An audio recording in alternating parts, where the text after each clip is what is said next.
Bismillahirrahmanirrahim. Al-Fatihah wa ta'lim wal ibadah wal istifadah wal nafa wal intifa' wa tadhakkar wa tadhkir wa ihya sunnati Rasulullah sallallahu alaihi wasallam wa al-Fatihah walidina walidikum wa ahwatihim wa ahwatikum wa khususan salih hadrahu wa nafa'ahu syahwat syekh sigar wa al-hadi al-walid wa sigar al-habati bi sigar wa al-armani bi hadati qadr ahmad wa syafi'i ولا أحد يقول عبد الرحمن الجفري ولا الحبيب عبد الرحمن الصالح ولا الحبيب عبد القادر الصالح ولا الحبيب حسن الشيخ ولا أبي الصدق ولا محمد الشيخ ولا حسين الصدق وإلى ربنا وإلى الله وإلى كثير وإلى عبد الوهاب وإلى ربي مصاري وأصوله وفروحه وأخصه صلى رسول الله الشيخ المتسب الشيخ ووالدينا ووالدكم وأمواتكم ولمن حضر هذا المجلس راعبا أن الله يدعو رحمه المغفرة ببركاته وصلاته وعلومه ونفعه به ودنيا الآخرة وعلى ما أسلفنا صلحنا وإلى ومضر مطالبنا وما بشرنا على هذه وكل نية صالحة وإلى حضرة النبي محمد صلى الله عليه وسلم سورة الفاتحة.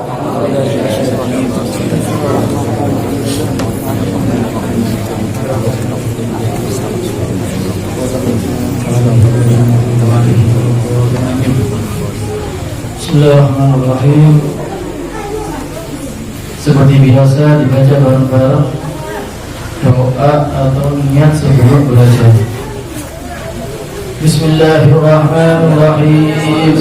Alhamdulillahi rabbil alamin. Nawaitu ta'alluqa wa ta'lima wa tadakkura wa tadhkira wa naf'a wal intifa'a wal ifadata wal istifada wal hatha 'ala tamassuki bi kitabillahi wa sunnati rasulillahi sallallahu alaihi wasallam wa du'a ila al-huda wa dalalatin بابتغاء وجه الله ومرضاته وقربه وثوابه سبحانه وتعالى.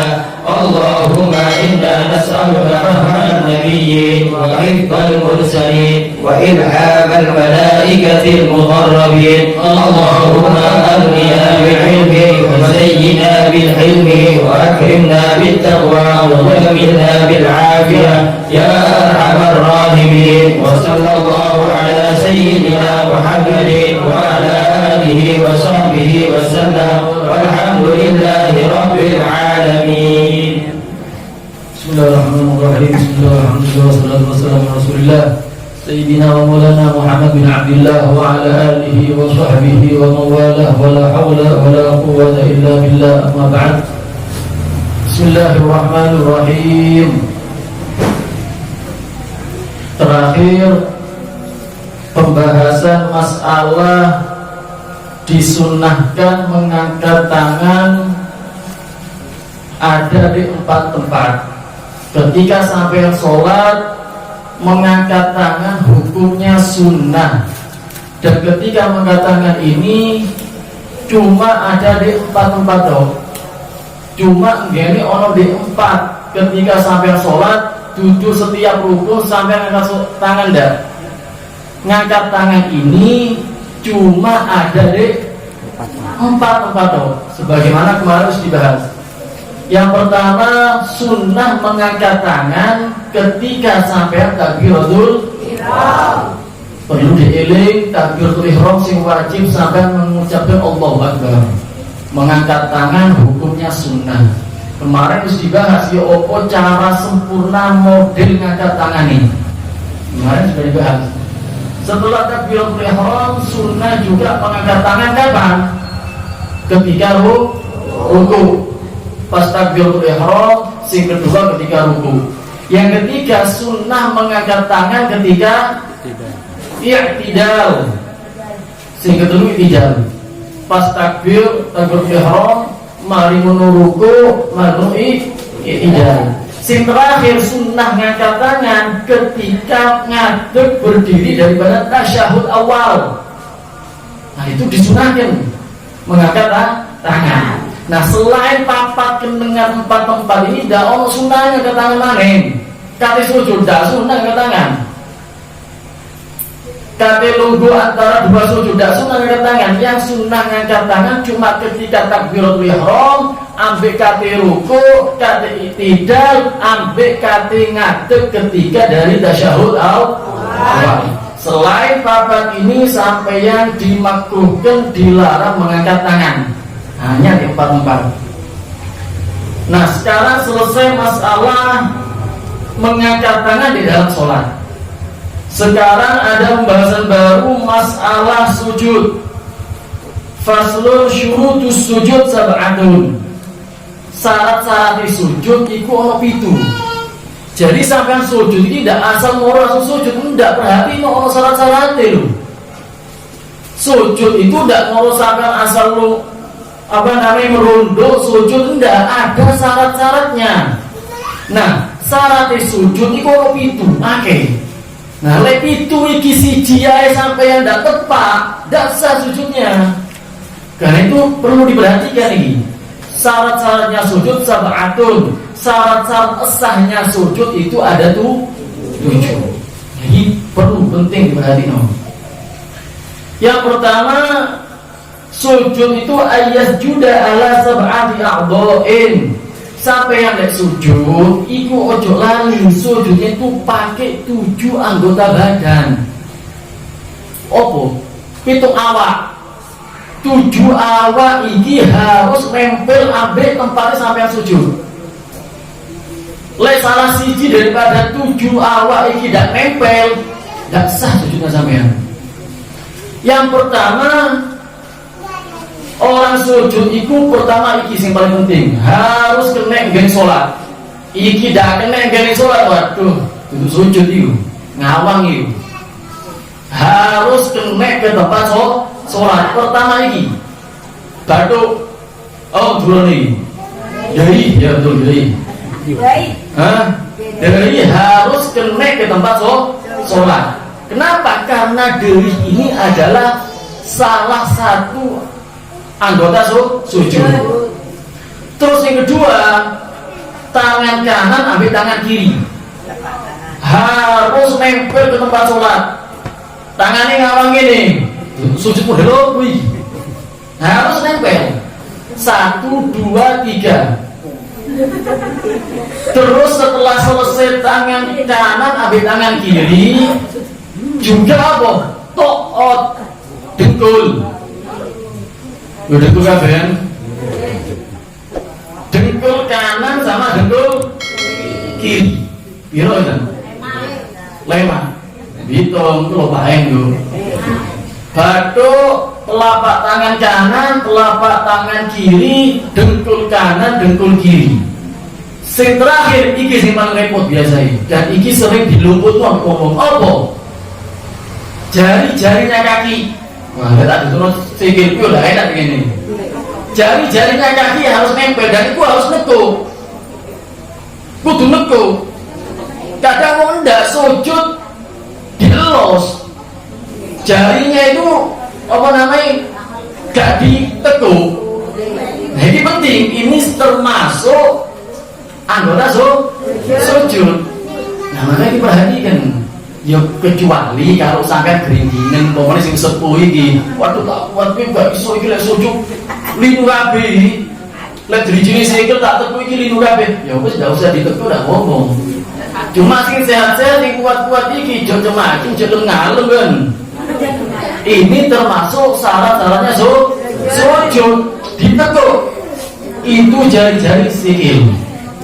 Nah, cuma di sini memang ulama orang berbeda pendapat. Menurut Imam Rafi'i, lek 7 anggota sujud ini sampai yang salah siji gak digawe, ndak sah sujud ini. Misal sampai yang sujud kuat, jari-jari sikil iki kuat ditekuk tapi gak ditekuk, ndak sah sujud ini. Menurut Imam Rafi'i, tangan sing asale harus ditempelkan di tempat sholat, sampai gak ditempel no, ndak sah sujudnya. Dengkul sing asale wajib termasuk salah anggota sujud gak ditempel habis sampean ndak sah sujudnya. Ini menurut cuma orang pendapat sing paling enak dan ini pendapat kuat pisan. Menurut Imam Nawawi sing paling penting di dalam sujud hatu'e. yang paling penting. Masalah semua, masalah tangan, dengkul atau jari kaki masih udah nempel dalam masalah. Jadi sampai hatta sujud ambil ngalor, ambil ngawang, pokok baru dengan lemah, tempat sholat sudah sah. Jadi pendapat yang enteng, gak musik malas biasanya. Pokok batuk harus kena ke tempat sholat. Untuk masalah lainnya ada ulama yang mewajibkan. Cuma yang paling penting yang perlu sampai perhatian iki jelas harus wajib kena ke tempat sholat. Nah, itu yang pertama. Sujud harus menggunakan 7 anggota badan. Terus wa'andaku najabah masyufah. Ketika sampai yang sujud, dari iki harus terbuka. Iya, hati-hati kadang mau lanang lek sujud ketutupan kopiah. Ini dasar. Sampai ada modelnya. Atau kadang sewedo rukuan nutupi badan, itu dasar sholatnya. Sujudnya dasar. Antakuna jabhatu maksyufatan, sampai yang kalau sujud dari batu ini harus maksyufah, harus terbuka. Makanya perhatiin oleh sholat, mau coba disik, saya tepak pun dari kopiah ini, saya tepak pun dari rukuan ini. Ojo sampai yang tertutup masalah batu ini tadi. Sampai yang tertutup batunya, maka sujudnya sampai tidak sah. Orang sih kebablasan kadang mau itu. Batuknya kebuka sampai ke rambutnya. Iya, Pak, kita pada sah. Batuk terbuka supaya sujudnya sah, tapi ojo kebablasan. Akhirnya rambutnya sing keto tambah gak sah pisan. Nah, kayak itu perhatikan. Lek sholat ojo asal Allahu akbar, perhatikan. Sampai yang dari opo ge kopiah, genah kopiah, ojo sampai nutupi batuk. Sampai sing wedok gawe ruku, perhatikan rukune ojo sampai nutupi batuk. Karena kalau tertutup itu dahi, kalau tertutup itu dahi, maka sujudnya sama tidak sah. Mentahamul birosihi. Lek sampean sujud, iku untuk dipenek, untuk teket. Tapi jangan salah, ngeloh akhirnya itu. Untuk ditekan sedikit ini toh. Gambarannya ya apa? Sekiranya sampean delek kapas di enggen sujudnya sampean, iku ketok kempes. Kalau sampean sujud, misal di tempatnya sampean sujud di kapas, rodo deket titik, ketok kempes cukup bilang. Kan kadang mau ono sujud asal nempel kan tempat sholat, jadi tidak sah akhirnya asal kena tuh. Ya apa ini? Pokok asal nempel. Nah, ini bahaya. Wattahamul birosihi, kalau sampean sujud rotok diteken. Tapi ojo nemen-nemen. Sekiranya apa? Misal sampean dari kapas di tempat sujud itu ingkar basat rotok kempes. Nah, itu syaratnya sujud. Artinya apa? Sampai ojo terlalu dientengno ketika nempel di tempat sujud, ojo terlalu diteken. Nah, itu harus termasuk syaratnya sujud. Wa adamul huwiyyi li ghairihi. Ketika sampai kate sujud, itu sampeyan harus niat sujud. Loh, ono wong merunduk gak niat sujud, ono. Pas iki dia disundrakno wong. Labu glosor. Labu nek koyo sujud, diniati sujud yo ndak iso. Sampai yang ketika merunduk naruh batuk di tempat sholat itu harus diniati sujud, jangan lihat yang lain.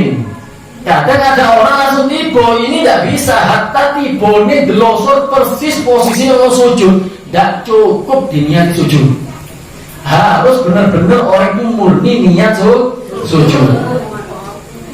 Nah, terus yang penting juga wa alla yasjuda ala syai'in yataharraku biharakatihi. Oh, sing sujud iki penting, berarti no.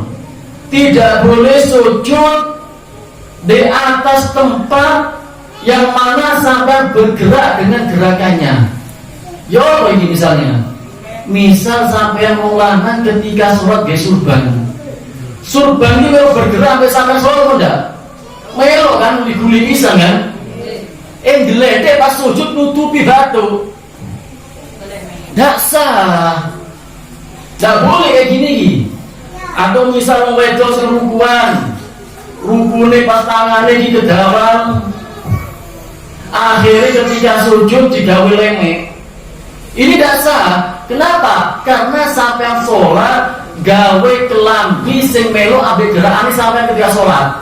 Yo kecuali kalau sampai yang sholat gawe surban, tapi surbannya digawe saja tidak ada masalah. Tapi kalau sampai sholat gawe surban, pas sujud lah kemoro posisi surban ini di ngarepe, endas terus digawe sujud, ini yang tidak sah. Atau orang sing gawe imaman, wong lanang nggih imamane dowo, kan melo gerak sholat bisa kan imamai kan? Pas sujud lah kok taline iki melo digawe nggawe sujud, ini tidak sah. Tidak sah sujud di atas tempat yang bergerak dengan gerakannya. Atau wedok biasa sholat dia pakai rukun toh, ya mungkin rukunnya mau sudowo sekiranya pas sujud nutupi, baru digawe sujud ini. Pakaian yang digawe gerakan sholat ternyata pas sujud melo, maka sujudnya tidak sah. Karena itu hati-hati, penting perhatikan. Lek anjing sampean nggih surban, yo toton surbane. Sekiranya tidak kena gawe sujud. Lek sampean nggih imamah toton imamain, sekiranya tidak kena digawe sujud. Sampean sing gawe ruku. Sekiranya ojo sampai ketika sampean sujud rukune berlebar akhirnya kena gawe sujud. Jangan. Akhirnya sujudnya sampean tidak sah.